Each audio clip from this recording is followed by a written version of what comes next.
Clerk will call the roll. Glenn Whitley, County Judge. Here. Roy Charles Brooks, Commissioner Precinct 1. Present. Andy H. Wynn, Commissioner Precinct 2. Here. Gary Fickus, Commissioner Precinct 3.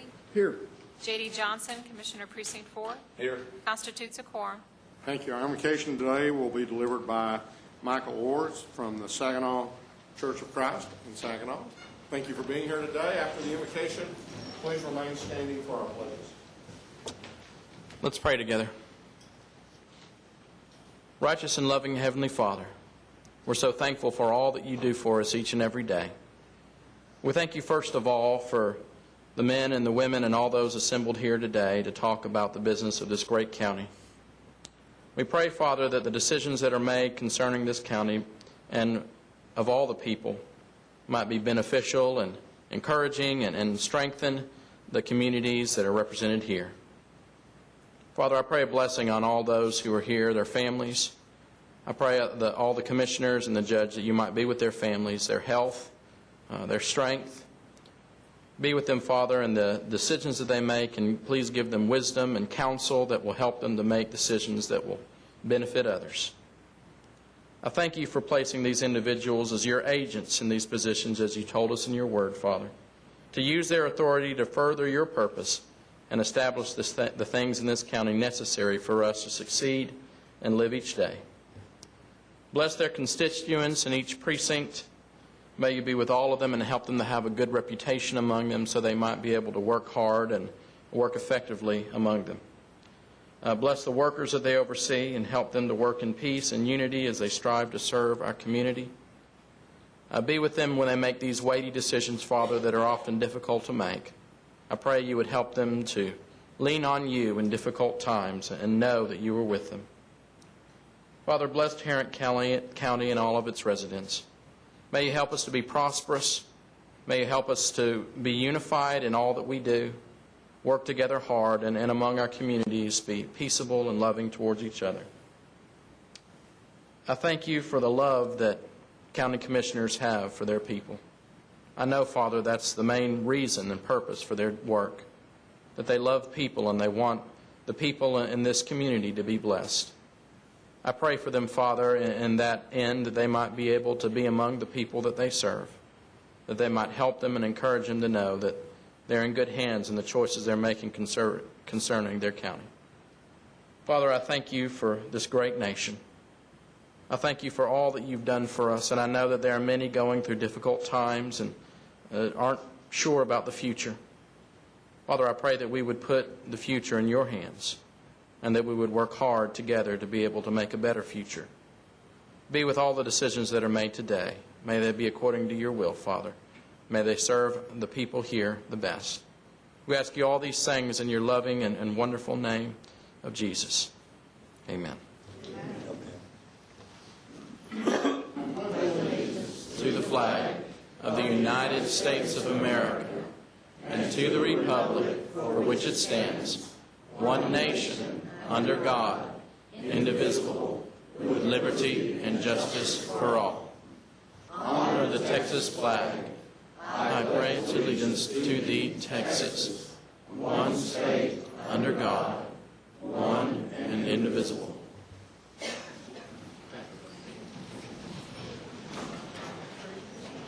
Thank you, everyone, for coming out today.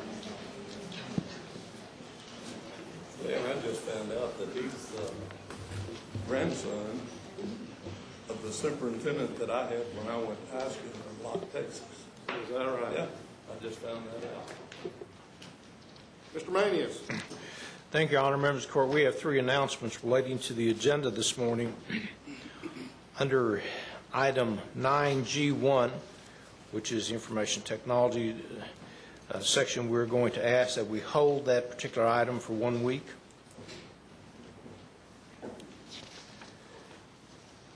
Under purchasing, item 9I1, this is a sale of recycled paper. There is a revised court communication in your folder this morning. It just simply provides you the prices of the bids. And then finally, members of the court, under briefing, item 12C, This concerns the cash flow reserves analysis. We're going to ask that we hold that for a week. We have a pretty full briefing agenda, and so we want to focus on this, but not today. Thank you, Your Honor. Thank you. Court members, you have before you the minutes of our regular meeting of August the 28th. Move for approval. Second. We have a motion and a second. Any discussion? Please vote. Motion passes unanimously. Commissioner Brooks, I believe you have a proclamation. I have a proclamation in honor of 16th de Septiembre Parade, the Mexican Independence Day. It's for ratification only. I move it for Second. We have a motion and a second. Any discussion? Please vote. Motion passes unanimously. Now we have our employee recognition for the month of September. I think most of you probably know the routine, but just in case you don't, this is your first time. When I call your name, stand up and remain standing until your particular group of folks have been recognized, and then we'll thank you, and then we'll move to the next group. Our first group will be our 5-year employees. Kanika Bell from Texas AgriLife Extension. Sandra Davis from the County Clerk's Office. Josie Dunnigan from the Sheriff Communications area. Claire George from CSCD. Brandon Giles from Sheriff Courtesy Patrol. Jeffrey Gray from the District Attorney's Office. Dolores Engel from Facilities Management. Deborah Martinez from Sheriff Confinement. This reminds me, if it sounds like your name, go ahead and stand up. Go for it, Judge. Chris Okanofa? Yeah. That's real close. Jose Salalas, Sheriff Confinement. Velveeta Scott, Sheriff Confinement. Judge Lewis Stearns, 213th District Court.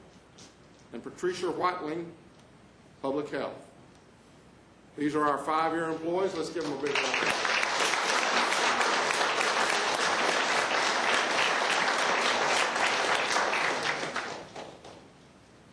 You can be seated. And now for our 10-year employees. Lucretia Allen, Sheriff Confinement. Barbara Baldwin, Information Technology. Blanca Burciaga, District Attorney's Office. Darnisha Childs, Sheriff Confinement. Ronald Cloud, District Attorney's Office. I like this next one. Paul Cox, CSCD. Carmen Elbrook, Information Technology. Andrew Gibson, Sheriff Confinement. Elizabeth Gurley, Sheriff Confinement. Leslie Hardy Bernard, CSCD. Sometimes it's those easier ones that get you. Vanessa Joseph, Public Health. Janice Moss, Sheriff Confinement. Saeed Muhammad, Juvenile Services. Greg Van Hoos, Auditor's Office. Roy Woolley, Precinct 3, Maintenance. Let's give these 10-year employees a big round.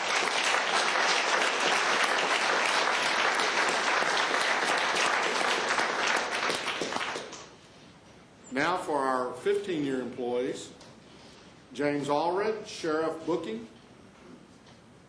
Kimberly Bowles, Sheriff Courts. Gary Bruton, District Attorney's Office. Kimberly Jane, Tax Office. Peggy Melnick, Auditor's Office. Denise Mitchell, Sheriff Booking. Gloria Morrow, Sheriff Support Services. Robert Early coming in late. Scott Pierce, Sheriff Communications. Harry Polento, Information Technology. Dana Robbins, District Clerk. Ann Smith, Human Resources. Cheryl Willard, Public Health. These are our 15-year employees.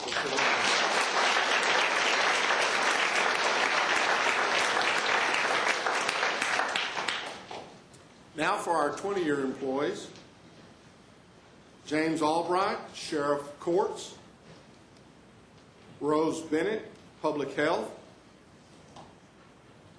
Lori Britton, CSCD. Charles Eager, Sheriff Training. Matthew Hutchinson, Sheriff Booking. Janice Lyons, Sheriff Warrants. Catherine Manning, District Attorney's Office. And Garland Payne, Sheriff South Patrol.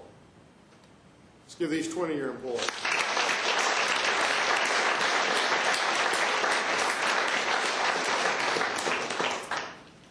Now for our 25-year and plus employees, we again, I call and talk with them, and the first one that we have under our 25-year is Morris Booth from the tax office, 25 years. Morris started off in the tax office and worked in about every department there, from the front desk, I guess, back to the refunds, and he's currently the manager of delinquent tax and vehicle inventory in the tax department. When I asked him about the more memorable moments, he recalled going out and trying to collect on some of the delinquent accounts, and he said that's been some interesting stories over the years. When I asked him what he liked most, again, it was, as so many of the people have said, is the people that he's had a chance to work with, the sense of family throughout the county. He said the employees really go out of their way to help people. And he said it's really an honor to be able to have an opportunity to help people and to give good customer service. When I asked him kind of what had happened over the last 5 years since we talked last, he said, well, the state keeps changing the laws, and so we still get, just about the time we think we're about to get comfortable with something, they change the law and make it more challenging. He enjoys being in a position, again, where he can help people, even if it is collecting taxes. He said sometimes they'll come in and I'll be able to say, no, it's not this, you get this exemption or whatever, and as a result of that, he's able to save them some money. So even sometimes in collecting taxes, he is able to make them a little bit happier. He said over the last 5 years, he said, I've really enjoyed spending more time with, he has, I guess, a niece and a nephew in Austin around the Lakeway area that he gets to spend some time with. And he said, I'm looking forward to at least another 10 years with the department. Morris, we appreciate very much the 25 years you've given to Tarrant County.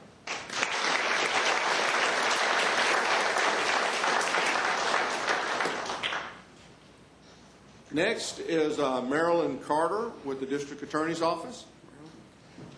25 years. She said started off in the 213th court when Bob Gill, I guess, was the chief there in that particular court. For the last, she had worked for Alan Levy for 15 years and then worked until Alan actually retired and now is working with Jack Strickland, I believe. Volunteers a lot at Oakmont and loves working with the children and has really enjoyed working with the county. Again, when asked what she liked most, it was the people and being on the good side of the law. She said she really likes helping people out. She worked in Oklahoma. She worked for an Oklahoma county prior to coming to Tarrant County. And when last we talked 5 years ago, she said, I hope to be there at least another 5 years. Well, she's obviously made it. She said at that time she figured she would retire when Alan did. I'm glad you didn't. I'm glad you stuck around a little bit longer than Alan. She said she likes working with the guys in the white hats. When I asked her what had happened since the last time we talked, she has a granddaughter named Daisy who's 2 years old, and you know, the little grandchildren, you can't beat those grandchildren. And she said she just got back off of a cruise with her grandson, Isaiah, who is, I guess, 11 years old, I believe. I'll tell you what, we sure appreciate, Marilyn, the 25 years you've given to Tarrant County. Thank you.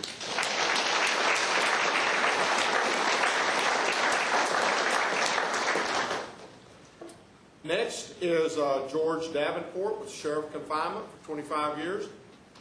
George started out in the housing at the Old Belknap, was promoted to corporal and supervision on the floors, then moved over to the laundry, and then was promoted to sergeant and moved into the booking and release area, and he's still there.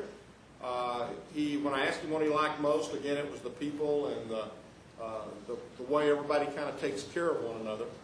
When I asked him what had happened over the last 5 years, he said, well, his son had come to work at the Sheriff's Department. He said, I've started thinking about retirement, but I'm not there yet. He said since the last time we talked, he's had 2 grandchildren. He has a 3-year-old girl and a 5-month-old baby boy. So he spends as much time with the grandchildren as he can.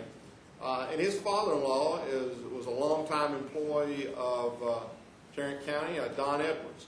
So, George, we appreciate the 25 years you've given us. Thank you very much for your service.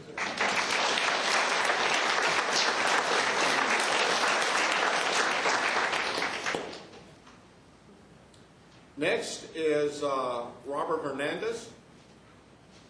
Again, 25 years with Tarrant County. He started out working in the old Belknap facility, and I guess over the years has worked just about every shift over there. Was promoted to a security deputy position and worked in all the different courthouses, and transferred into the Warren office and has been there for, I guess, about almost 20 years at this point in time. Or no, almost 14 years, excuse me.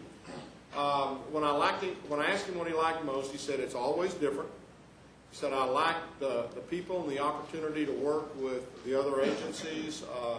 He said, I enjoyed the Warren roundups and then, the benefits that the county offers.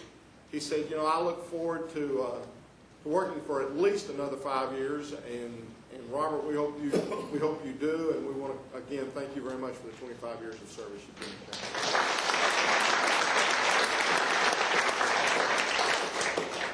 Now, next was to be Mark Owens with Facility Management, who is celebrating 25 years, but Mark was leaving on vacation and was going to be gone for the entire week. And I told him I couldn't believe he was going to give up being recognized to go on vacation, but he said that he thought he was going to go ahead and do that anyway.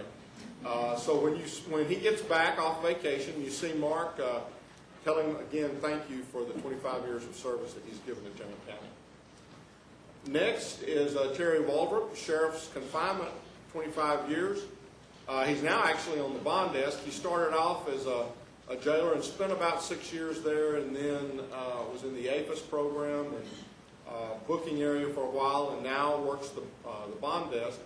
He said over the 25 years, there's been a lot of kind of wild stuff. And sometimes when you're back in that booking area and you're seeing people as they first come in, or even at the bond desk, I imagine that there's some unusual sightings, might be the best way to put it.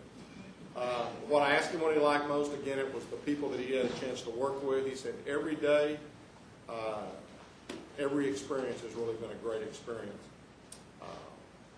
When I asked him, kind of what had happened, we were just kind of talking about his whole philosophy. And he says his philosophy is to try to stay in the background and to get his job done.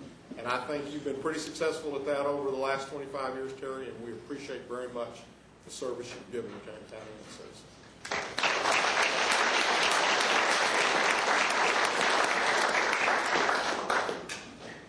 Next is Ed Williams from Precinct 4 Maintenance.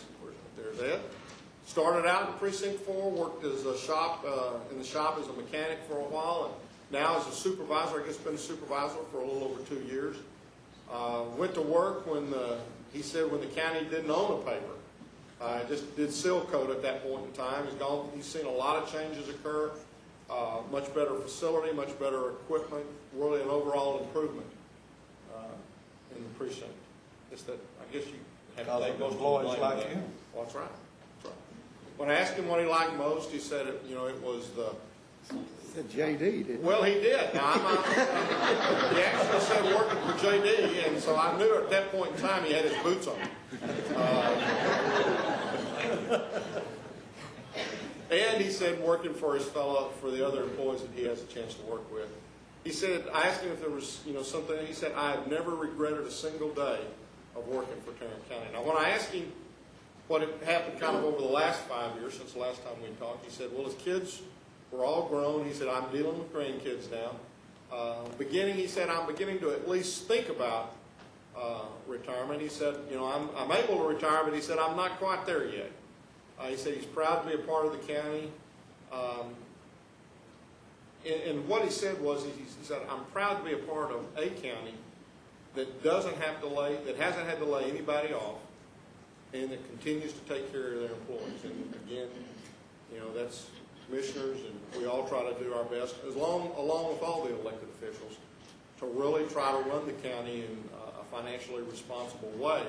And I think that's what's allowed us, on the hard times, to be able to do just what you said.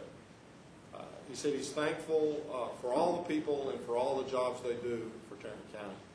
Ed, we appreciate very much the 25 years you've given to Tarrant County.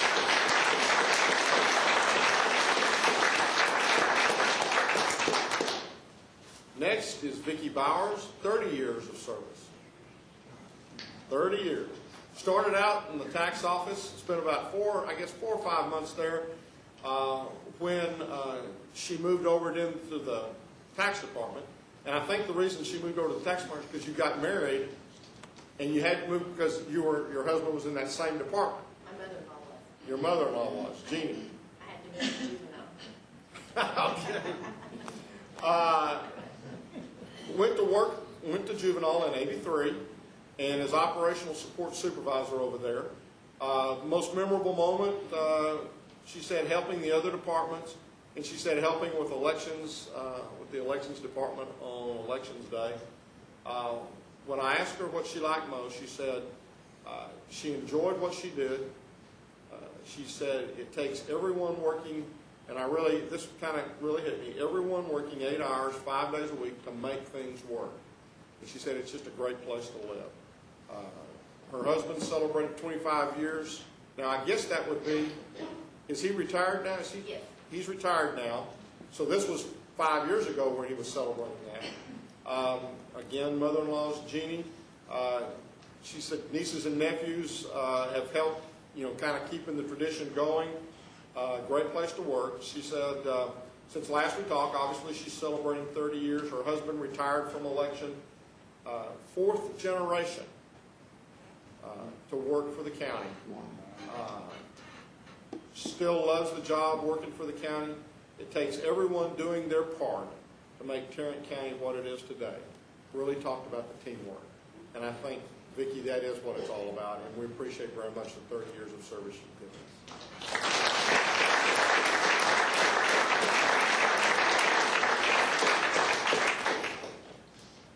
Family affair. Donna Larson, 35 years.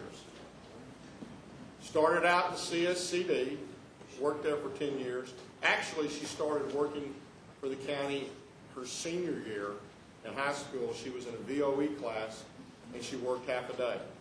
She's the director of Community Supervision Unit. When I asked her about the memorable moment, it was the new Family Law Center.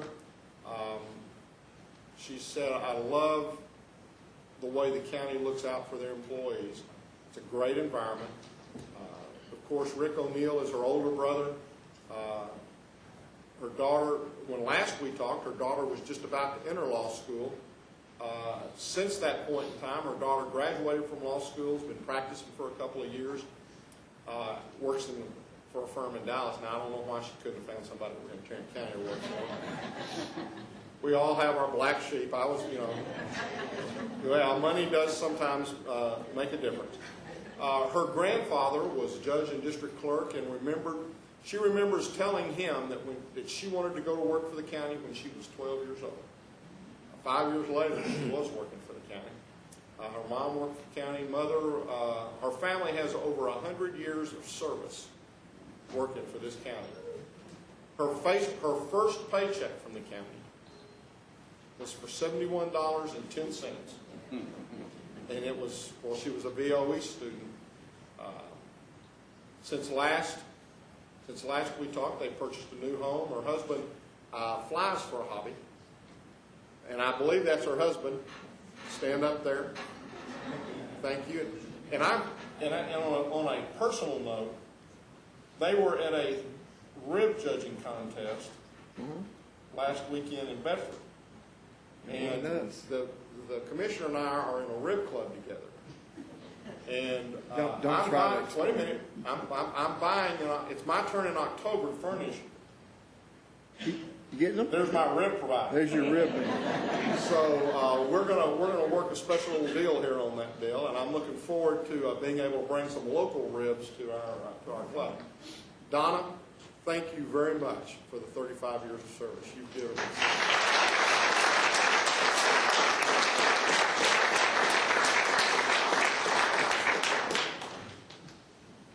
730 years of service. Everybody, we very, very much appreciate everything that you do every day in doing your job and in making this such a great place to live and to work and to raise a family. We got refreshments. They're going to take pictures back in 504C. Again, thank you very much.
Won't matter. The last one I brought, to this day, waiting for some of the best. And I got them from the little tavern out in Kilgore. You ever eaten one of those? If you ever get out, if you ever head toward Kilgore. I'm telling you, they just, the meat falls off the rib. One place JD and I know in Kilgore is what, Real Palm Isle? No, it's Longview. Longview, that's right, Longview.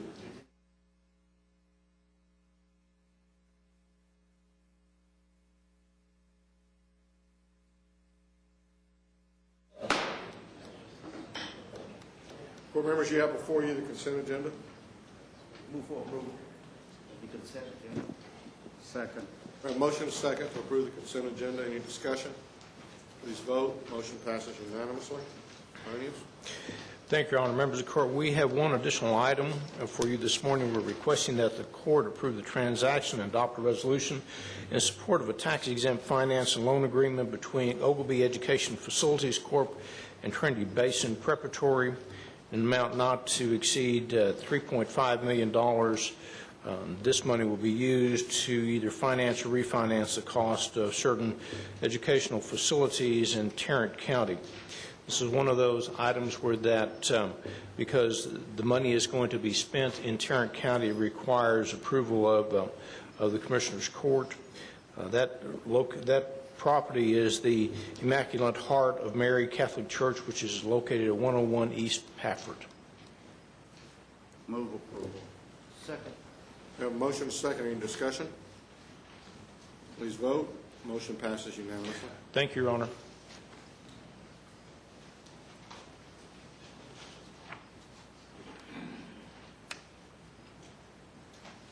Attorney's office, are they going to do anything now, or are you going to wait till after? I guess they left us. We'll wait until after. Well, let's do it quick if the attorney's not here. I move to receive and file personnel agenda. Second. We have a motion, second, receive and file personnel agenda. Any discussion? Please vote. Motion passes Thank you. unanimously. Good morning. Thank you for the exercise. Mr. Wetzel. Your Honor, You're up. we're holding that particular item I'm for sorry. 1 week. I'm sorry. I thought there was a strange look on his face when I called him. We were talking about it. I was trying to figure out how to pronounce Okamufufa at that point in time. Ms. Brewer, are we holding you for a week? Come on up.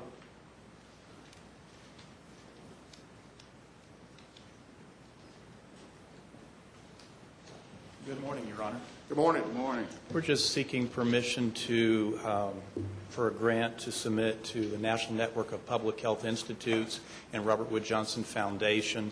This will be a grant to look at working at improving communication between some of the public health departments and some of our municipalities throughout Tarrant County when we have public health threats, emergency public health threats.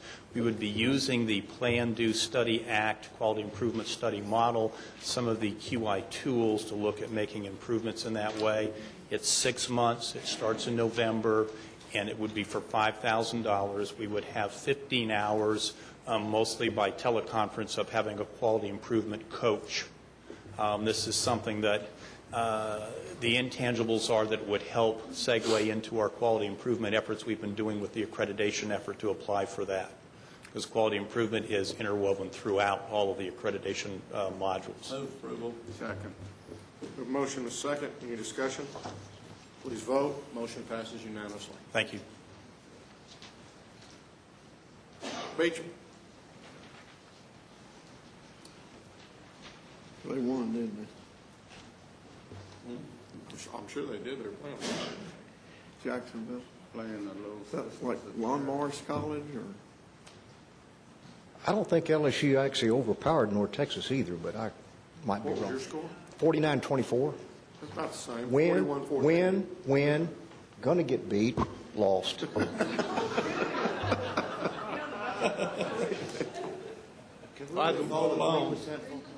By the way, Texas State beat the University of Houston. They sure did. University of Houston, Beat them bad. go 500 miles south, take a left, you're there. Would you like to go ahead and continue there? Yes, sir, I'd love to. We have two items for your consideration this morning. Our first item is a bid award recommendation for bid 2012-172, sale of recycled paper. Recommendation would be to award on a per enterprise basis to the high bidder, Evergreen Fiber, selling mixed ledger at $245 per ton. Move approval. Second. We have a motion, a second. Any discussion? Please vote. Motion passes unanimously. Our last item is a bid award recommendation for RFP 2012-092. This is for juvenile services, for behavioral management, and support services for the JJAEP program. Recommendation would be toward the Lena Pope Home, amount of $571,072. We're also seeking contract approval if this is approved. Move for approval. Second. Have a motion, a second. Any discussion? Please vote. Motion passes unanimously. Thank you. Any appointments today? Being none, then you have before you the claims, including the addendum. Move approval of the claims, including the addendum. A motion is second to approve the claims, including the addendum. Any discussion? Please vote. Motion passes unanimously. Briefing items, Mr. Mays? Thank you, Your Honor. Members of the Court, we have 3 items we'd like to bring to you today. The first concerns a briefing on the hospital district's FY13 proposed budget. Mr. Early is here to address the Court at this time.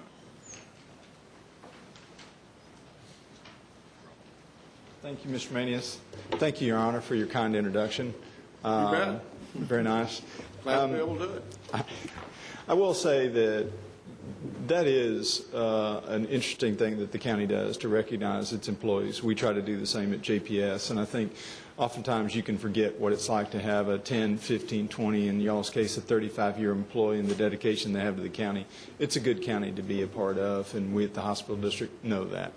Want to thank the 2 Commissioners Court liaisons in working through parts of our budget, particularly in the area of public health. I know that Ms. Brewer and her team have worked a lot with JPS to try to figure out how to make sure that everything is working in the best possible manners for both entities, and I think that's been very positive. And I want to thank Ms. Brewer and I want to thank Mr. Manius and the 2 liaisons for making that work. I have behind me a team of 3 that are some pretty incredible folks.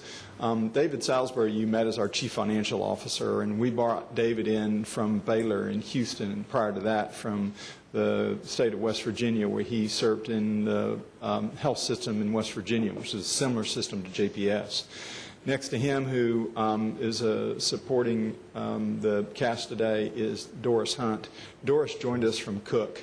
And unfortunately, Cook's loss is our gain because she is a huge asset to us from what she does in our reimbursement, in our enrollment office, and the role that she's played.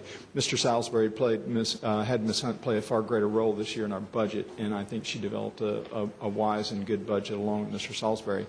And then the third person is Kerry Freeman. This is Kerry's 14th budget with JPS, and he reminded me that his very first budget at JPS was the year of Y2K, when it was hard to dedicate time to doing a budget because you're too busy buying generators for the hospital that was going to shut down over Y2K. So his birth in budgets were with Y2K, and I think that trio behind me is an incredible team. And I'd like David Salisbury to come up and go through a few slides with you, not many, just to give you some of the details and give you an idea of what that budget is like. Thank you, Judge. Half your time you just introduce and then bring him come up here and do the budget. Exactly. That's my role, to introduce. And I hopefully did that okay. Thank you, Mr.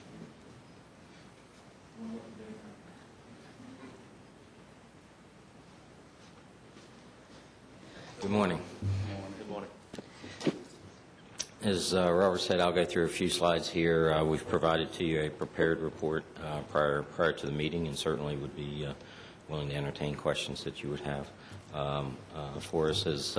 As we prepared for our 2013 budget, clearly we started within the organization at our high-level goals, and those things that we think are important to making sure that throughout the organization, regardless of what we do with our budget, that these are our priorities and that these are things that we stay focused on. And so we put those around what we call 5 pillars that we really kind of build our focus and our goals around the organization. The first one is service, and it has to do with our patient and continuing efforts to stay focused on improving our patient satisfaction or perception of care, as we've called it. Obviously, stewardship, as we set out to do a budget, we clearly set out to bring a budget to you that is not a negative budget, but is something just better than a break-even budget. And so we've attained that in this budget. Clearly, we're focused on a lot of quality metrics in the industry. While we measure a lot, we tend to try to identify a few where we want to focus in this particular year. We're looking at what we term as core measures around heart failure and AMI, pneumonia, certain disease states, as well as some areas to focus on safety related to pressure ulcers, falls, injuries, etc. in our community health budget. Clearly, people engagement is important to us, and is just as you all had clearly demonstrated, and we're constantly working to improve our relationship not only with our own staff, but with our physicians as well. And then finally, for 2013, the one area of big focus for the organization is on our medical home enrollment model, whereby we're trying to really assign primary care physicians to all of our Connections members so that their care can be more appropriately managed, and we can see less visits in the emergency room, because we know that's a very inefficient model to work through. So those are our major goals for the year. As far as the operating challenges for the year, of course, operating expenses are always a challenge in healthcare facility. It's not shown on the top of that slide very well. But clearly, we have the challenge of bringing our Epic system live, and now we have the operating cost with that, and moving that forward. We're continuing to fund the waiver through our IGTs and things that we have to do that. One important thing is we're expanding our residency for our emergency room physicians. We'll bring in another class of 12 residents during the year, which will be our third class, which will take us to 36 residents, and by the end of 2013, we'll have all of our classes filled on that. And so Would that be then your second largest residency program? It will be. Yes, it will be. Our family practice is clearly our largest, with about 80 residents, but 36 residents is a very large residency. And clearly, as emergency room visits grow in the region, it's really important that we really kind of grow our own residents so that we can put them back in the community. And JPS has had a history of putting about 75 to 80% of its residents back into our local community. So that's real important for us on that. Of course, growth in unfunded population, that's what we do largely, is take care of that unfunded population. We'll actually see over 100,000 visits in our emergency room next year, we're projecting. And so that continues to put pressure points. Of course, just as it affects your budget, investment rates of return are very low, next to nothing almost. On that, we don't obviously expect that to change next year. And then finally, reform is going to hit our industry significantly. Of course, the Accountable Care Act doesn't affect us until 2014, so we're continuing to watch that. But as many of you know, the 1115 waiver is very transitionary right now, and will have a very significant impact for us. It's been probably our biggest challenge in doing this budget, is really trying to project how that's going to affect our budget. We are in the process of filing our regional health plan October 31st. According to state guidelines, state is still continuing, and CMS is still continuing to finalize those guidelines, but have largely got most of those guidelines finalized. Once we implement or submit our plan for the region, then the state government and federal government will have about 4 months to review and approve those plans, and so we expect by March 1st we'll be implementing those plans. And a lot of what we know today is kind of the instability of the waiver will clearly be pretty well settled at that point. And so we see the next 6 months as being a very critical part of that transition. As we work to that, County Health Department's participation has been very good in trying to identify ways that we can build innovative programs to improve both the health of the patients that we serve, and in public health's case, in the projects that they can undertake to help impact the health of the community on that. Nonetheless, it's been a difficult process because it's had a lot of moving parts on that. You'll see from our statistics and our volume, I'll really probably just make a few notes. You'll see actually in 2012, many of our volume categories dropped slightly during the year, and that was due in large part to our conversion to Epic. When you do an Epic conversion, such as what we've done, you tend to take your schedules down for about a 60 to 90-day period, while your clinical teams are learning a new system and going through that learning curve on that. But we do expect, obviously, that to we'll be past that because we converted on May 5th and are now, as of today, back to full schedules on that. We've seen a little bit of drop this year in our admissions, and that's been good because we've put a real focus on observation care. We've had an average census of about 10 patients a day who normally would have been an inpatient, who are now in observation care. Status is being determined a lot quicker, and then they're being discharged at that point. So that's actually been an effort of the organization that really helps us to be more efficient around that. You'll see this list here, just the budget areas. As I said, the one notable area you'll see, we believe ED visits will top 100,000 visits next year. Surgery cases, you'll see about a 10% increase there due to some improvements that we've had in turning rooms around in between cases, so we can actually do more cases with the amount of things that we have on that. As far as our net revenues by source for the year, you'll see pretty much the breakout here. Net patient revenues about $231 million. Our tax revenues are about, you see there, 38% or $281 million. Then you'll see our dish and our waiver dollars are about 25% of our budget, so they make up quite a bit of that piece. As we all know, comparative to history, the valuation increase has been limited on that, although we are seeing a slight increase in the base, the tax base for next year. And so we are not requesting an increase in the tax rate, but again, we're seeing a slight increase there in the base, and so that's a good positive trend. And clearly, you all see that obviously in your budget as well, and kind of where we're at. You'll see here the tax rate again, that as I noted, at 0.227897. And so we're holding that consistent. You'll see the tax base increasing there about 2% for the year. And then, of course, we have to estimate the amount of TIFs that we have for the year. Clearly, we don't know what new TIFs are, so we do put an estimate for some additional TIFs there. As far as our capital budget for the year, you'll see we have a capital equipment of about $11.2 million. Most of that's replacement equipment. We are going to replace our catheterization lab next year, as well as we have a number of anesthesia machines.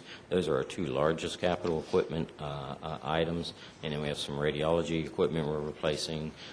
We do a rotation of our beds, so periodically we have to replace our beds as well throughout the year on that. You'll see from an EMR, from an information technology standpoint, we have about $5.7 million in non-EMR, and that's really, again, routine replacement of our devices, our desktop devices. Our phone switch is being replaced next year. That's a pretty big change for us, and our data networks are being upgraded. As far as our emergency room, or our EMR project, we actually have 3 additional modules of Epic that we'll be installing in October, just after the end of the next fiscal year. And that is a package for our obstetrics department, a package for our OR, and a package for our cancer center. And you'll see there it's about $12.3 million. It'll be the last of the Epic installs. Once that Epic is actually installed, aren't most of the other major systems in Tarrant County using the Epic system? THR uses Epic system. Baylor does not, or HCA. I'm not sure what HCA is using, but we do know a couple of the providers that we could have linkages with. We could link up that. I'm not exactly sure. They use a system that Meditech. Are you going to be, so you're going to be able to link in with THR? Yeah. So if a doctor's if they're practicing or if the patient has been to THR and they give permission, then you'll be able to exchange information? Yes, we can. Are you going to also be looking at bridges to whatever software Baylor and or Cooks or the other systems are using? Yeah, that's actually part of the waiver as well. In some of the infrastructure projects, there's a potential to do what's called health information exchanges and trying to figure out ways that we can share data to improve care, improve access to care. When do you think you'll be prepared to be able to exchange that information with THR? Well, we've actually, Epic has a module called Epic Anywhere that the exchange is actually, the systems are already built to link to each other. So that access is actually pretty straightforward and could be done today, depending on when we can. A lot of the challenges you get now that once you have access is you've got to work through the legal side of it to make sure you have appropriate security structures and that the data is secure and that the access is secure. What about being able to access data in the public health? In the public health arena, I'm not sure about that. I'd have to defer to the public health folks and some of our information systems folks on that. Okay. The new facility renovations, can you tell us what facility? Yes. In a new facility renovations and the carryover, the largest piece in the facility renovations, there's $2.2 million for renovation of our outpatient pharmacy. Right now, our outpatient pharmacy area is very congested. Patients have long waits, and we have a lot of facility constraints. It's probably about a third of the size that it really needs to be. That's the most significant amount of that $3.1 million there. Under the facility carryover, we have about $5.7 million for the Arlington Medical Home Project, and so that's in the $10.6 million there. And then we also have about $2 million for the reallocation of staff out of what we call our Metro West building. It's the building on Hemphill Street that we're looking to vacate and ultimately demolish from that. So we have a lot of other smaller projects. I could get the list. I don't have it with me right here, but we have a lot of other smaller projects throughout, but those are the most significant of projects that we have there. So, and so really to just kind of conclude, you'll see actually our budget there. You'll see our operating revenues are going from $667 million to $739.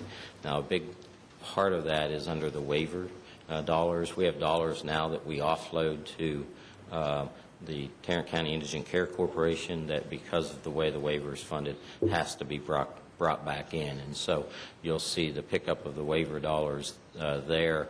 And then down under professional fees, you'll see the amount of fees that we have to pay out because we've brought those contracts, what we call brought those contracts in-house. You'll see the $57.5 million pickup down below. So those two, you'll see the difference is kind of the difference in the amount of waiver dollars that we have picking up that we think in the year, which is really the difference between those two, just over $5 million on that. In addition, you'll see under maintenance and repairs a reduction of $7.5 million and a pickup under purchase services of $10.8 million. That's really a reclass of our maintenance contracts from one area to another is those two bigger items on that, so that you'll see for the year that we have about $743 million of operating expenses with a net operating loss of about $3.3 million, and then we offset our non-operating income, which is in large part our penalty and interest income that we get off of our taxes, and then our investment income. You'll see there $3.8 million, and as we indicated earlier, our investment return is less than 1% for the year. So you'll see there then our net budget of about $1.6 million. So your maintenance and repair dropped by 70%. Yeah, and that's a reclass. We reclassed our software contracts that was actually under that line item in 2012. We had about $7 million. We reclassed it up under purchase services. So you'll see there where it actually went up there. That was really just a reclass there. So I think that's... I'm assuming this is conservative and you expect that you might break even before the year's over with, or is there... Yeah, no, we do expect that we're going to pick up money through the DSRIP program. We've not budgeted for that. And as we submit our plans, we'll have a better way to calculate that. So we do think there will be some slight additional dollars that we can pick up there.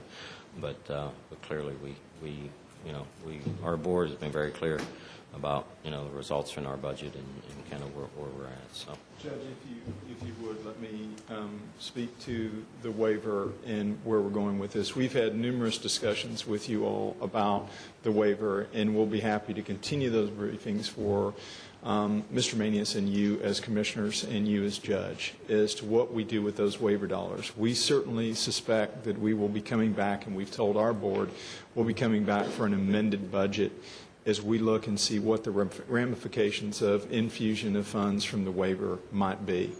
That includes projects that you all have discussed with us on the efficiencies of your patients in your precincts and what you're doing. I know that each of you have expressed certain concerns for projects that you might like to see. Some of those are going to qualify for DSRIP funding and waiver funding. When we look at various expansion of clinics, efficiencies of clinics, making things better for your constituents, some of those projects would be considered under the waiver program, and we've had those discussions with you all. So I don't want the public or you all to think that's the final budget and we're done. We're going to look at where those monies come in. The reason that we wait on those waiver funds is because the state has yet to finalize some of the rules as to where those monies are going to be flowing from, what we need to put up and what we can pull back down from the federal government. The other thing I'll tell you is that our court, particularly led by our vice chair and chairman of our finance committee, Mr. Trent Petty, and our board as a whole are very outcome oriented. What are you going to do with this dollar, and what's the outcome of that dollar going to be? So our projects are really focused on the outcomes and what we're trying to do and how many people we get in. For example, one of our goals that David put up briefly on the screen is to look at those individuals that are readmitted to our emergency room on a continual basis, and how can we take that population and as a goal reduce the number of readmits that they have. For whatever reason they're being readmitted. That's a significant factor to you all as stewards of tax dollars locally as to how we reduce the amount that constantly readmit and come back into our system. But I know that each one of you has expressed issues and desires for certain things and where we go funding those and how we do that. And I think the waiver offers that for various projects that you all have that are of concern to you all. Didn't want that to go without saying. And it's not our desire to sit back and be coy in any way. It's our desire to see the final guidelines from the state and what we can pull down from the federal government and what we may be able to provide locally in funding for the projects that mean so much to you all as commissioners. What is the status on most of the other counties and our RHP and kind of where we're going with that? We have 9 counties total in our area, and if you basically take a moon shape from Navarro County all the way up to Wise County on the other side, the west, east, and southern region of rural communities make up our region. And thus far, we've had a very cooperative spirit. They have put in their projects, their ideas, and their suggestions. We've looked at MHMR, public health, and others for the potential of providing intergovernmental transfer funds to be able to pull down more money. Your question goes to a deeper question, and that is, what's going to happen in other regional health partnerships around the state that don't seize their dollars? And that'll be a second pass of funds that come through and begin to sweep those dollars, and potentially we get more in our region, potentially.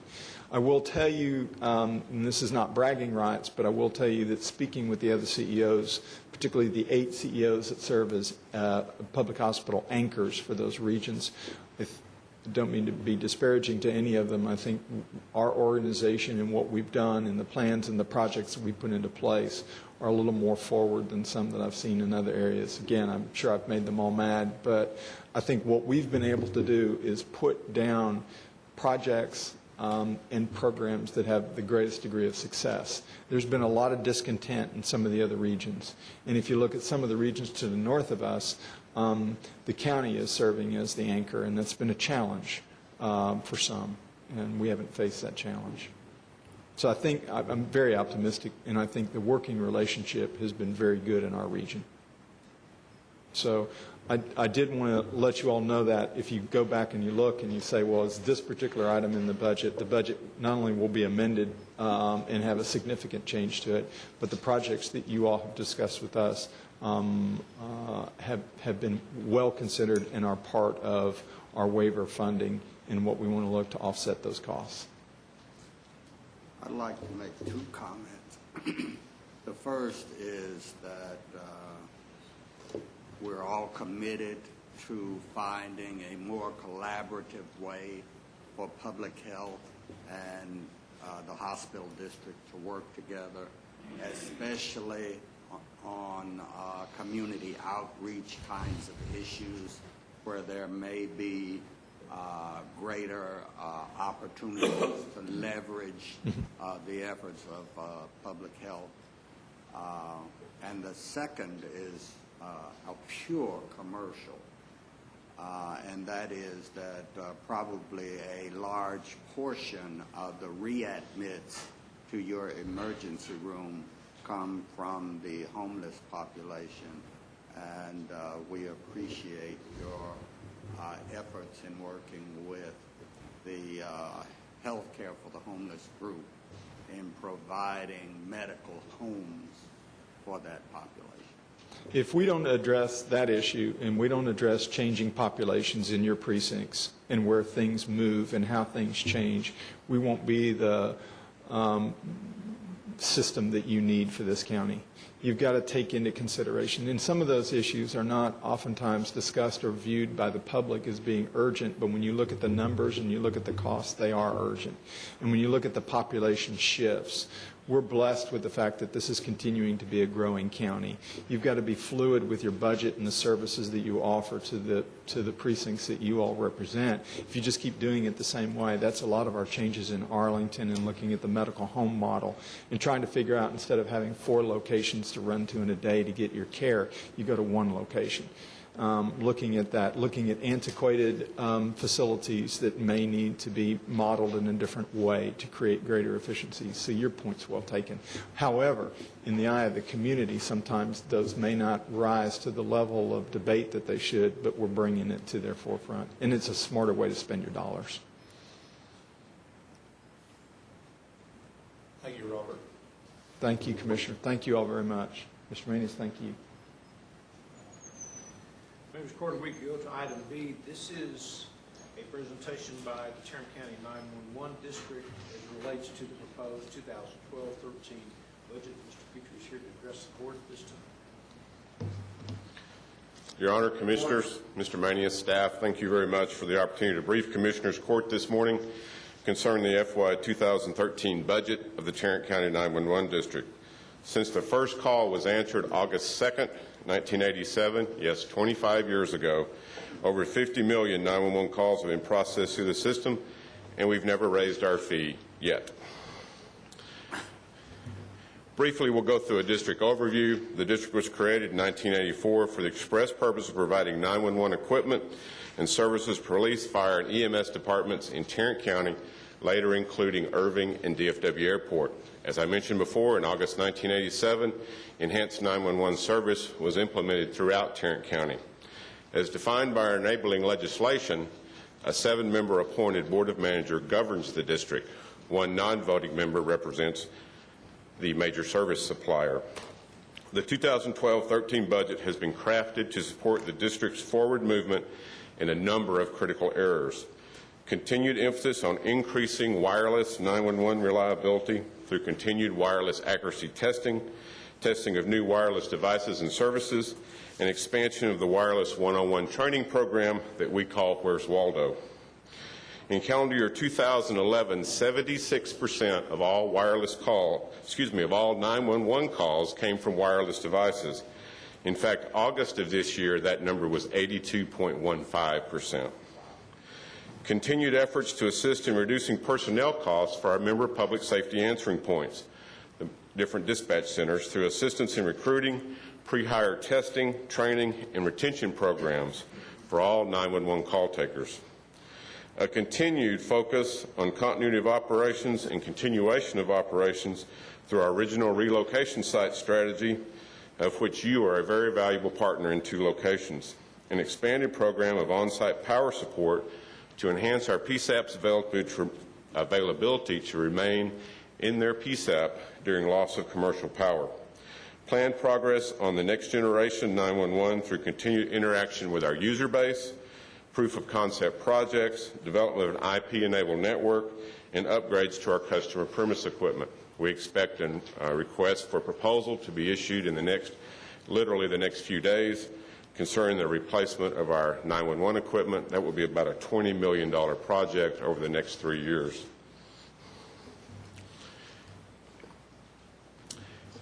It's probably a little hard for you to see on the screen, but I'd like to point out 2 areas on our regional map. One would be Keller.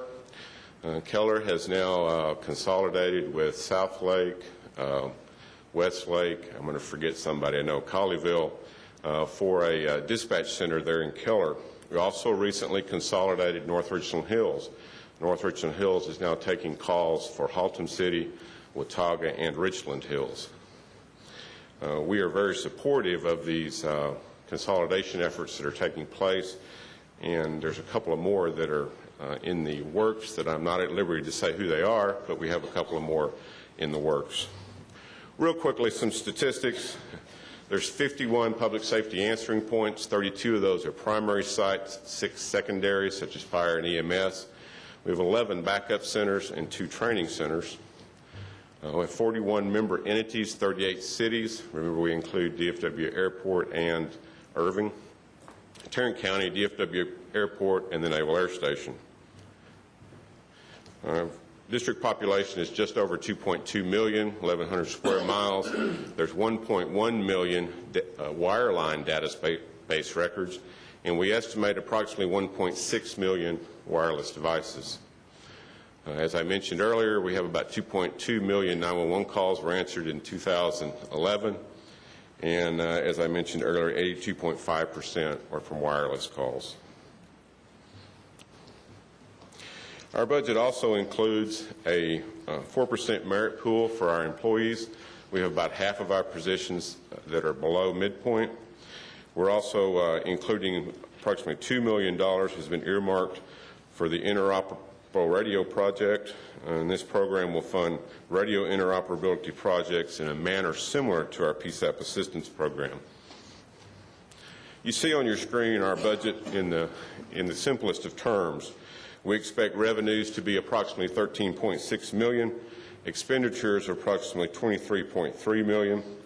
We will use $2.2 million for the radio project of last year's fund balance, and then $7.4 million out of our equipment reserve fund for that CPE replacement we talked about earlier. At the end of this, at the end of the 13 fiscal year, we'll still have approximately $14 million in our CPE fund for the next 2 years to pay for that project. As I mentioned earlier, we're delving off into some radio interoperability.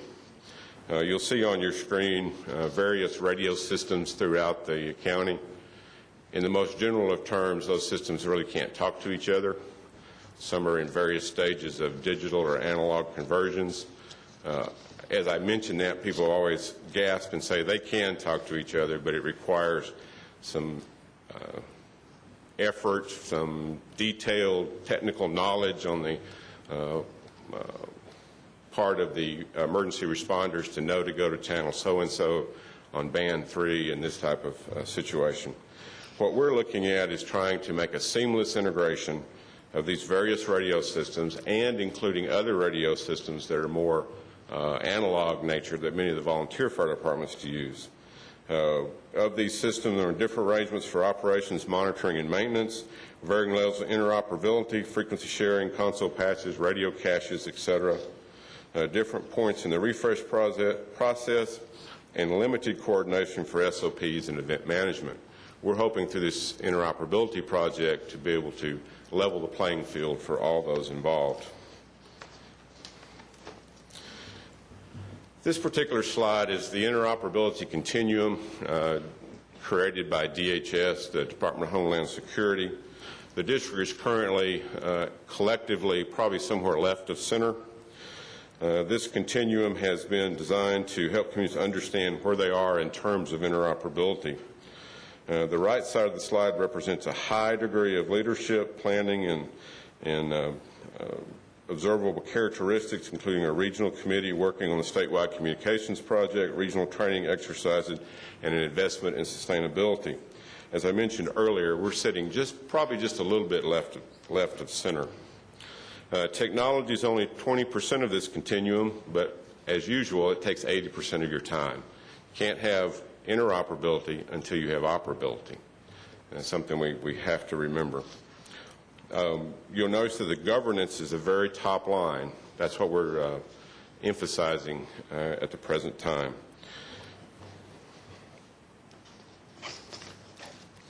If you look at this administrative model, we recently had a survey done by the Buford Goff and Associates, a world-renowned radio consulting firm. We want to begin leveraging the board's organizational capabilities for the benefit of the membership in radio, just as we do for 911, enter into contracts for leveraging the buying power of our membership. If we look at City X and they're buying 5 radios, if we combine all of those and we have 100 radios, there's a chance we could get a significant price decrease. Consolidate the administrative process, provide services such as GIS to our memberships. Maybe some limited ownership of radio system assets. We're not looking at that yet, but it could be down the road. Active in the planning and coordination process. Service providers, interlocal agreements, possibly for a single service provider. And this will require some additional staff. It does move us to the right of that continuum, and increasingly so. We recently entered into agreement with Geocom, another world-class interoperability consulting firm, to help us develop the interoperability plan and the governance model for this interoperability framework. The board also created the Regional Radio Advisory Committee, which I would like to mention a couple of county folks that serve on there. Eric Wursel from the IT department serves on that Regional Radio Advisory Committee. Rick Brunson is our board liaison to that committee. And Randy Renoir, the fire marshal, serves as an ex officio member on that committee also. This is a real quick timeline of what we're looking at concerning the radio interoperability. I'll draw your attention all the way to the right at the very bottom. The state has a target date of December 31, 2015 for statewide interoperability compliance. That still is our target date. It's very quickly approaching, but it's still our target date also. I have provided you a complete budget packet for your review. This packet contains specific information about our revenues and expenditures. It also contains a 5-year forecast and judge and audited balance sheet for fiscal year September 30, 2011. Only takes me once to. You've heard this a million times, but it still holds true. This is Greg's vision. We have to plan today to implement technology 2 years from now that hasn't even been thought of yet. And we can go back and I can give you 10 or 12 examples where we had something the FCC mandated a thou shalt in 30 days, and we had to be able to comply with that. While it is very difficult or even impossible to project future costs, I feel confident we will have enough reserves to meet our next upgrade demands. Your Honor, I'll be happy to answer any questions you or the Commissioners Court may have, and thank you again for your support. Thank you. Questions? Excellent. Thank you, sir. Thank you, Greg. Thank you very much. Members of the Court, we can go now to item D, which is an update on the West Nile virus. Dr. Parker is here to address the Court at this time.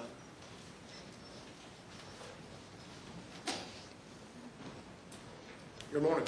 Good morning. Good morning, Dr. Parker. Tarrant County continues to sort through the information received over the weekend regarding possible cases for West Nile virus, so there isn't an update on those numbers today. Also, once we receive that information, then as in the past, then we work with our other county and city partners to determine what steps may need to be taken next to continue to address the West Nile virus. So just wanted to let you know that we don't have any numbers for you today, but I'd be happy to answer any questions that you may have. Do you feel like we're still trending down as we have the past 2 to 3 weeks? Yes, based on the latest information we have available, which would be Friday, yes, we still are continuing that downward trend. Thank you for meeting with us this morning. Very important. Thank you for the opportunity. Any other questions at this time? What will we do differently next year? That's a good question. What we'll do differently next year is once we have it finished this year, we plan, of course, after action to determine what went well this year, what did not go well, this year, and then what we can do better next year. Maybe that's messaging earlier in the year. We've also got a task force team together to look at some other things that maybe haven't been thought of before in relation to West Nile virus. Commissioner Fickus mentioned something about bats and how bats may be helpful because they do eat mosquitoes.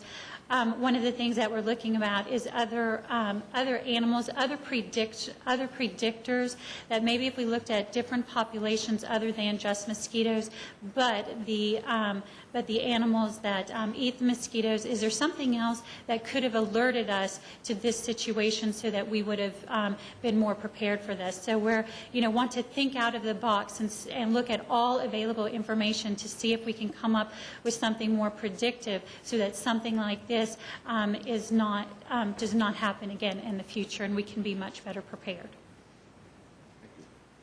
Bats. Yes, bats eat mosquitoes, but so do a number of. I'm sure bats also have. That wasn't a serious comment. Oh no, but I mean, but that is something to something to look at. Yes, bats do have they do have their own problems as well. But there's also some different bird species, purple martins, and some other things that do eat mosquitoes. And if you track their migration and their habitats, then that could be something that could alert us that there may be a higher mosquito population. So we're planning on looking at a number of different avenues to see what's out there, to see if we can come up with a better predictive model. What was the bird again? Purple martins. I was going to say, I knew that there were, because I remember at one point in time there were some folks in our neighborhood who had, they really put the birdhouses up for the purple for that very reason. But not bats. I've not seen a bat farm now. This lady said everybody ought to put up a bathhouse. And You test it out and let us know. well, I really asked her to go ahead and do that. Any other questions? Before this goes too much. Yeah. Before it goes too batty. Yeah. Thank you. Thank you, Dr. Finally, members of the court, if we could go to item E, which is the FY13 budget issues for Tarrant County. Ms. Snyder is here to address the court at this time. Oh.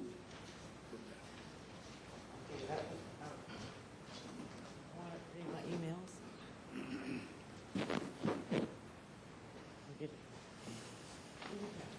Be more than happy to use if you're here.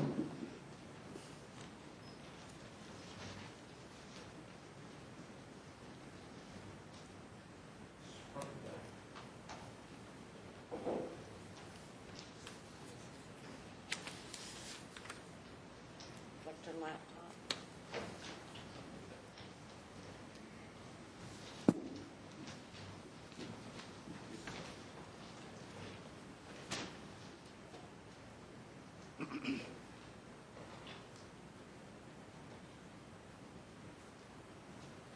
Yeah.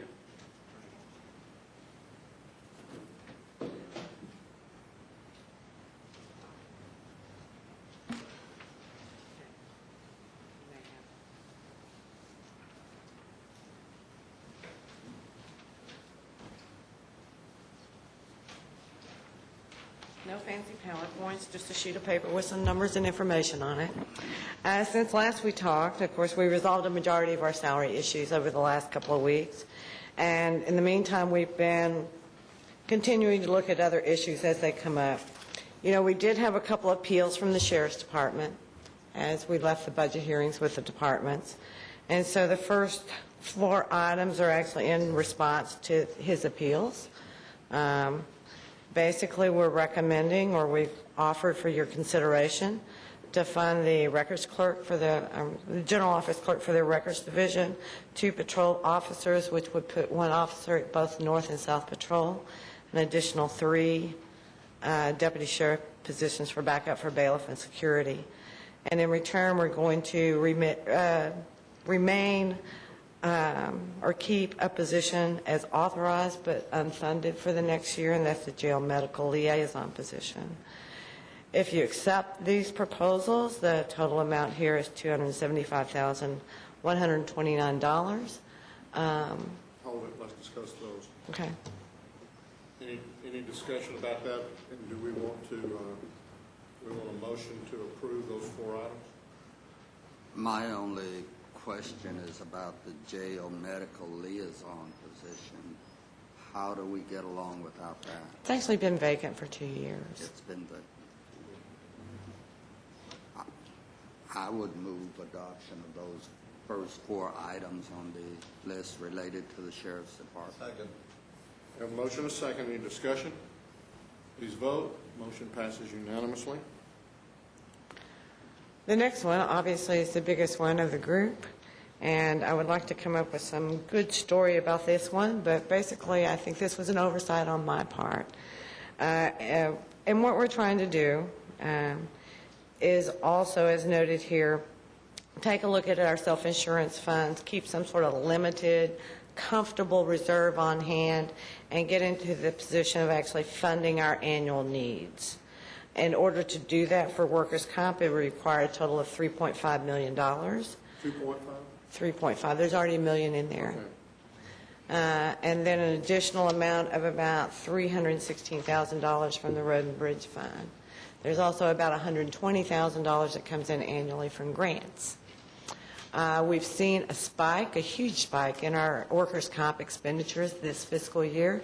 It's increased almost $1 million over last one. I don't have any firm information for you to give you some trends or some insight regarding that. Now, if there's anything going in our favor going into fiscal year 13 is the sheriff does start his new term. Now, in the scheme of things, that shouldn't mean too much, but it does in the world of workers' comp, where you have an injured employee who's eligible for what's called maximum benefits, maximum pay benefits. They will receive their workers' comp benefit, and whatever that is compared to their salary, we have to supplement their balance for the balance of the sheriff's term. So that's a 4-year stint. After 4 years, and that employee, if they are unable to return to work, falls into any other category of a workers' comp employee that you might have, whereas they are separated from the county. A workers' comp employee you might have that is unable to return to work will still receive those weekly comp benefits, but they will separate from the county within 6 months. So we'll see some shifting there. And the $300,000 self-insured liability is for property or for... Property, yes, primarily. Now, our recommendation, as we've had these discussions regarding cash reserves, our recommendation is keep approximately $1 million in both property damage and workers' comp fund. As I just mentioned, we've seen $1 million fluctuation almost in a year in workers' comp. Self-insurance for our general liability is a little bit different. Right now, we've got a decent deductible on our policies. It's around $250,000. But we're also seeing that market harden again, as it did after 9/11, when it was at its worst. And as the market hardens, then you'll see us raise that deductible in order to keep our premiums about level. It's at $250 now because it got extremely affordable again for a while. We have many aspects that are self-insured. We carry no coverage for general liability. So there's employee claims that could cause a significant impact in a short period of time. Yeah. Ms. Schneider. Yes, sir. Of the $1 million spike in workers' comp Yes, sir. activity, I'd like to see us over the course of the next few months do some data mining to see what we can learn about where that increased activity came from and whether or not there is an opportunity for us to do some safety training or some various other kinds of intervention that might help to lower that number in the future. Of course, there's a couple of things working in our favor. Now, obviously, HR and Paul from my office meet quarterly with JI to discuss claims in general. Also, we're how far away from implementing the new network? December or January. December, January. So we do have a new physicians network that we can make referrals to for workers' comp purposes. So we're looking forward to seeing if that has some positive aspects also. But yes, we will follow up on that. Debbie, has there been any reclassification of job positions as far as that's concerned?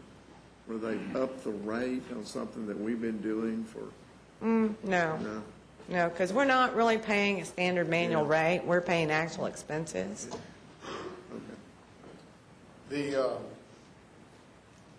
With regards to item number 5 and the reserves that we have, I know that we're going to discuss next week our cash flow.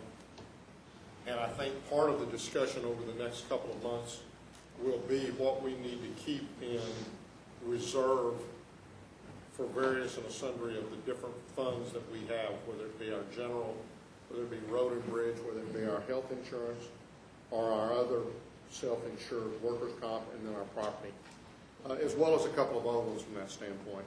So, we've talked about having a strategic planning retreat between, sometime next year. I would hope that at that we can discuss that as well as look at some of these things that you've talked about as we go into that process, but really have an opportunity to look at our cash reserves as we move through that deal. Do I have a motion on item number 5? So moved. Second. I have a motion and a second. Any discussion? Please vote. Motion passes unanimously. Next one is the Ag and Hay study back to the budget for 2013. Move approval. Second. I have a motion and a second. Any discussion? Please vote. Motion passes unanimously. Minor capital. And let me just say that that money is for funding the hay I think hay is probably at least who we've used in the past, but right. That's certainly up to. Well, that's our salary system. The next is just some minor capital adjustments. Now, actually, our next step is to remove capital from the operating budgets and put it over into the capital projects fund. So it actually won't be approved until the last Tuesday of September. We may have some further adjustments to address then, but right now these are just things that we know that are on the table that need to be addressed. Oops. Need a motion? Yep. Move for approval. Second. We have 2 motions and a second. Any discussion? Please vote. Motion passes unanimously. This is a little cleanup item. We've got 3 positions now out there that are called authorized but unfunded. Well, unfortunately, because they're authorized, the head count sits out there, and our health insurance calculates off of an annual amount by head count.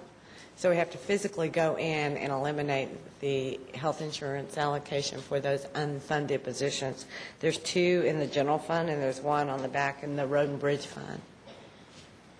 Move approval. Second. We have a motion and a second. Any discussion? Please vote. Motion passes unanimously. We're anticipating purchasing the city-county jail in the near future. I've had facilities take a look at that building, of which we've only been paying for the operational cost of the jail itself. Now, we will still remain a partner with the city of Fort Worth as they'll continue to occupy some of the space they have right now, but we will pick up some space and we'll have some additional expenses associated with that. And at this point in time, they're estimated at an additional $183,425, not to get specific. Did you skip item 9? Did I? Oh, I did. Can we take them together? Item 9 is just we always increase, per the contract of the medical examiner's office, with the medical examiner, we increase his annual contract based on what our merit pool is. Move approval of item 9.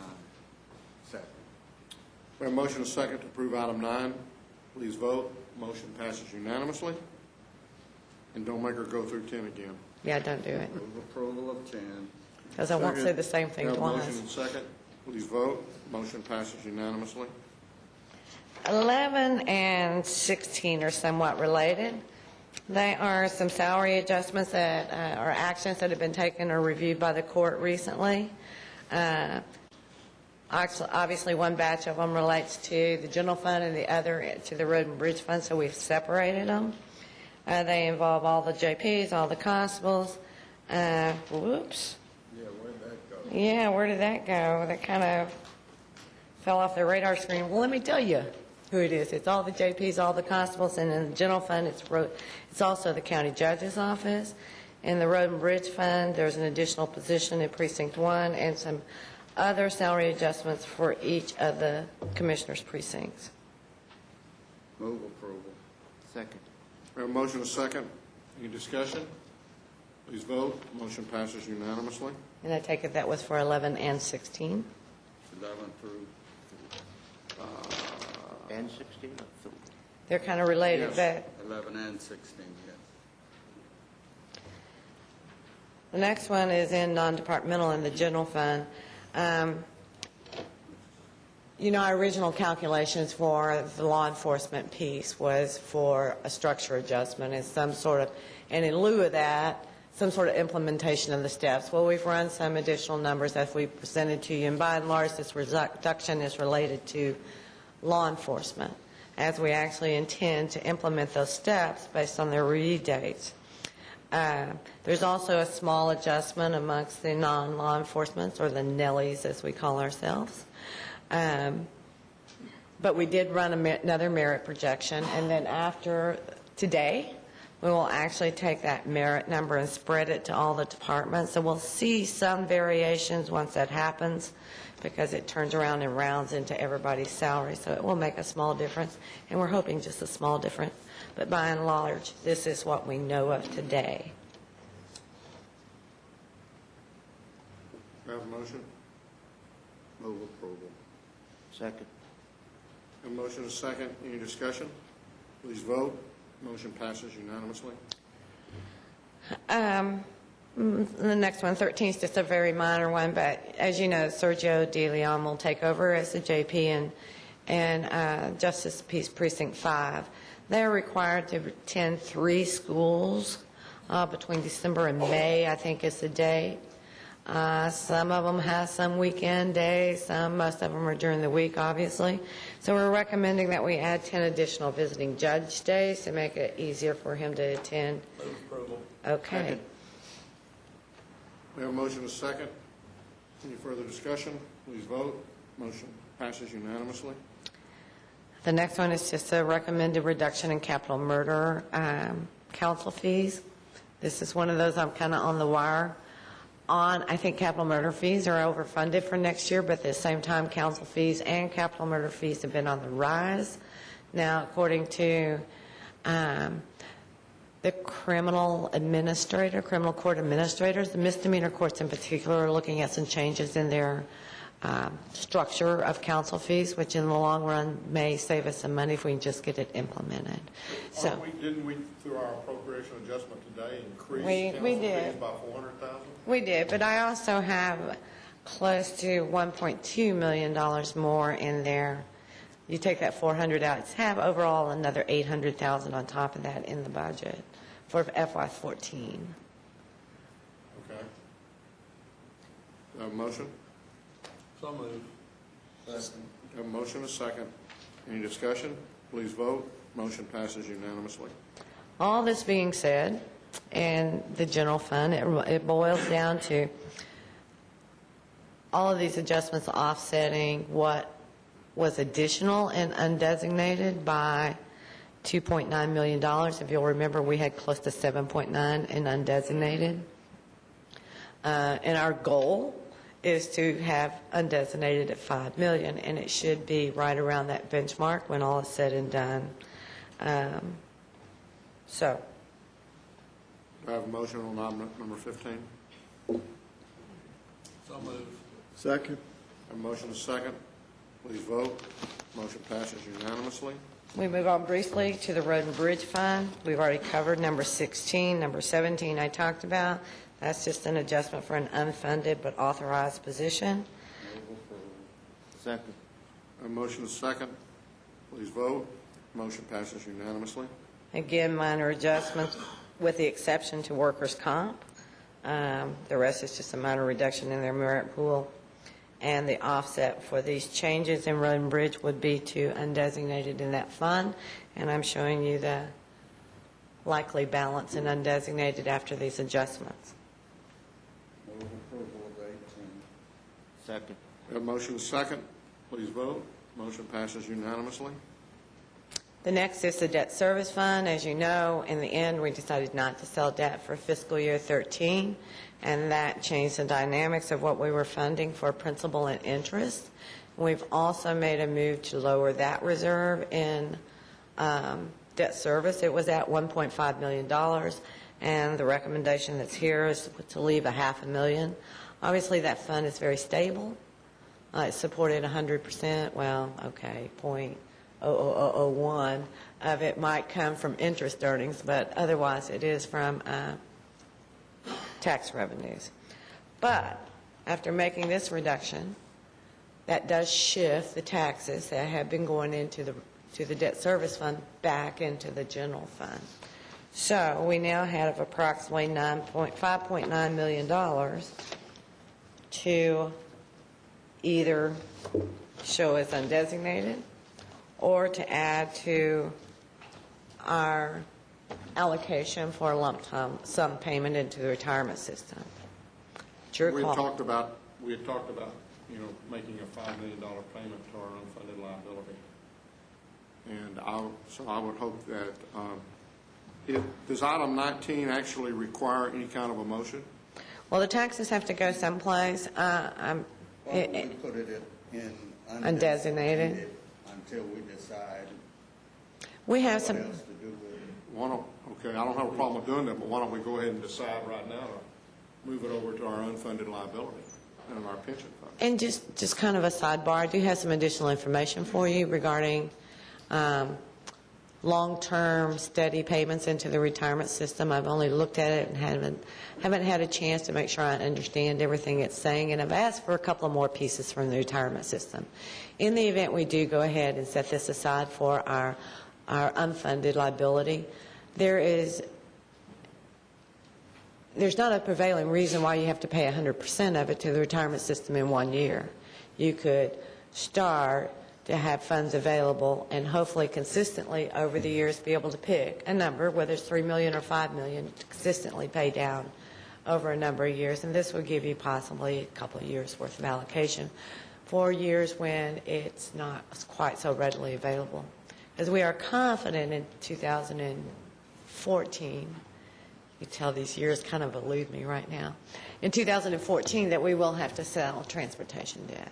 So some of that tax allocation will have to move back to a debt service fund.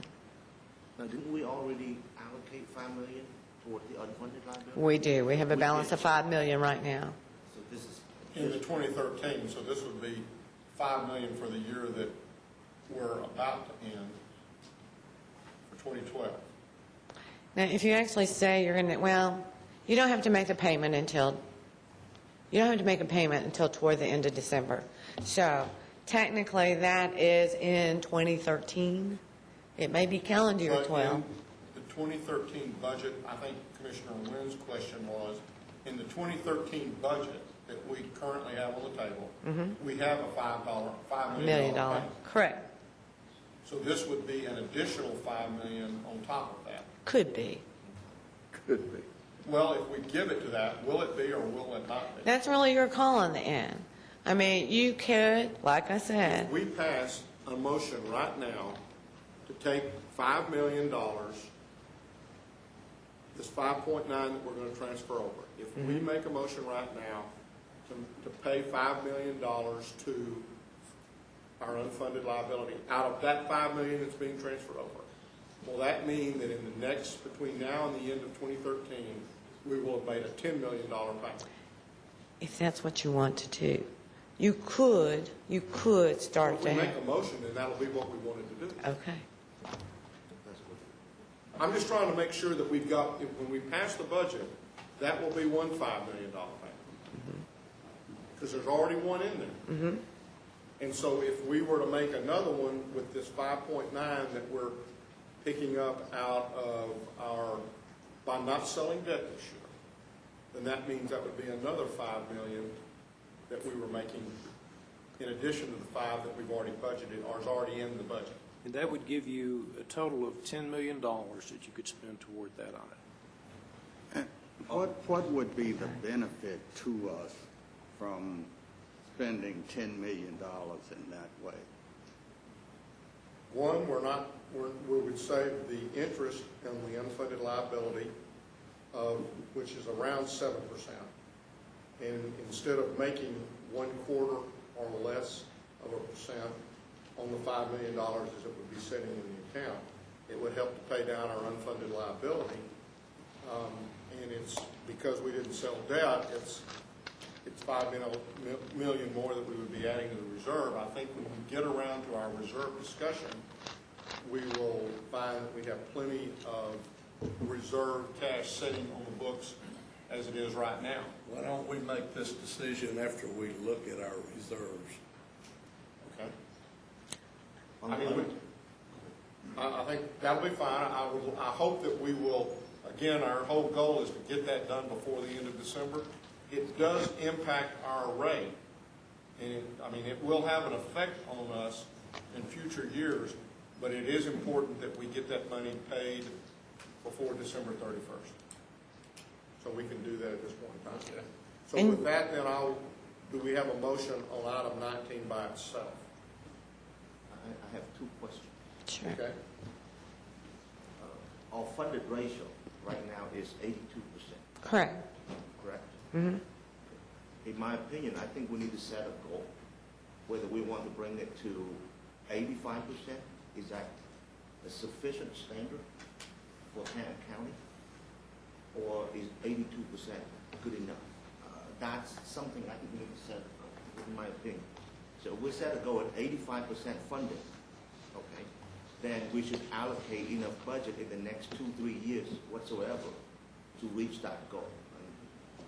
And additionally, next year on September 13th, we are planning to issue debt. We have no other choice, right? We're going to have to do something. Our current projections are going to require that we issue debt again in either August, probably August of next year. Of 2013. Yes. Right. So do we need to allocate cash for that purpose now? No, because your interest payments, your principal and interest, well, first year you're only going to make interest payments on any new debt that you sell, and it's not due until January or July. Principal payments primarily are in July. Interest is in January and July. Your greatest flexibility on this would simply to put it into undesignated with the understanding that if we want to pay more into the retirement system than the $5 million we currently have budgeted, we need to make that decision prior to probably the first week of December. And that's my motion. I'll second that. Okay. Which I think is 19. It's just that we're going to, That's Yeah. exactly what it's just moving that over to the general revenue fund. Correct. Right. In the undesignated, and then Until we have the discussion about overall revenues and decide what we're going to do. We have a motion and a second. Any further discussion? Please vote. Motion passes unanimously. And keep in mind that these numbers are, to the best of our knowledge, correct at this point in time. We've got some allocations that we'll go back and trigger today to put the final budget to bed. So things may change just marginally. Don't really anticipate any big changes. If there's any, huh? not by 2 points. No, we hope not. By the way, our September 1st supplemental roll did come in. We get a supplemental roll from the appraisal district every September 1st. It changed the least that we've ever seen it change before. Usually we gain a fair amount of money from it. This year we gained a net increase of about $58,000 because we had to increase our projection for TIF, for the downtown Fort Worth TIF, by about $180,000. So it was hardly worth waiting for. Marginal. Thank you very much. I got one more question, though. There's a small little issue that's come up, and it's one of these fairness questions. Associate judges. We have 9, 10, 11, 12, 13, We have 15 of them. Most of the associate judges report to district courts. A district court judge makes $140,000 from both us and the state of Texas. Associate judge has an implied, well, they have a salary limit set of no more than 90% of that combined salary. They will reach that for the first time in fiscal year 13. So they will not get their entire 3% increase. Then we have these two associate judges that report to probate court. Probate courts, on the other hand, are county court judges who we do give salary increases to. So their salaries have now exceeded those of district judges. So the real question becomes, do we treat the probate associate judges like we do the balance of the associate judges? And when I say associate judges, that includes the magistrates. Or do we let them continue on because their court judges get to? Let me ask a question. I want to be sure I understand what you're saying now. Right now, do the associate judges in the, let's go to the county court or the probate courts, because they are, we're about to increase them to 3%. Again, Are the associate judges making the same thing as the judges make? No. Right now, the current salary of an associate judge is $123,461 and change. A county court judge makes $144,190. A district judge from both us and the state of Texas makes $140,000. As of today, all associate judges make, did I say that number already? $123,461. Now, the 90% limitation will kick in with the exception of the chief magistrate. He gets 95% of a district judge's salary. But their salary would go to approximately $126,000. And they'll be at the 90% cap until the judges move. My inclination would be to say that an associate judge is an associate judge is an associate judge. Treat them all alike. Treat them all alike, and so they're, I think I agree with that, just from a standpoint that they will go up the same as the other associate judges do. And, depending on the state, at some point, the associate judge could pass the district judge, but that'll be because the state legislature fails to recognize that. I mean, when I was dealing with this last night, that's the way I initially started treating it, all the same. Then I went, talked to HR this morning. Their initial inclination was to also treat them just the same. So we thought we'd throw the final decision to you. Okay, I think that, motion? Move approval. Second. We have a motion and a second to treat all the associate judges the same. Please vote. Motion passes unanimously. And we'll be back next week with the approval of the budget, setting the salaries. And you did all get your salary notices today. I can tell you Mary Louise Garcia, where is she? She was the first one to read it at 12:22, I think. And then the last Tuesday in September, we'll be back with the special purpose budgets and capital. Thank you very much. And our goal for passing, our deadline for passing the county budget is? September 11th, next week. Next week, we're going to be bringing in a series of votes. First, you'll be voting on certain elected official salaries, then you'll be voting on the budget, then you'll be voting on the tax rate. You'll also be voting on the 911 budget. You're also going to be voting on the budget and tax rate for the hospital district and also the emergency services district. Do we have to make that squirrely motion this year about? Probably. Yeah. Better safe than sorry. Thank you. Your Honor, that's all we have at this time. We'll now recess our open meeting and proceed to closed session to discuss items exempt under 551, 1071, 072, 074, 076, and 087 of the Texas Government Code.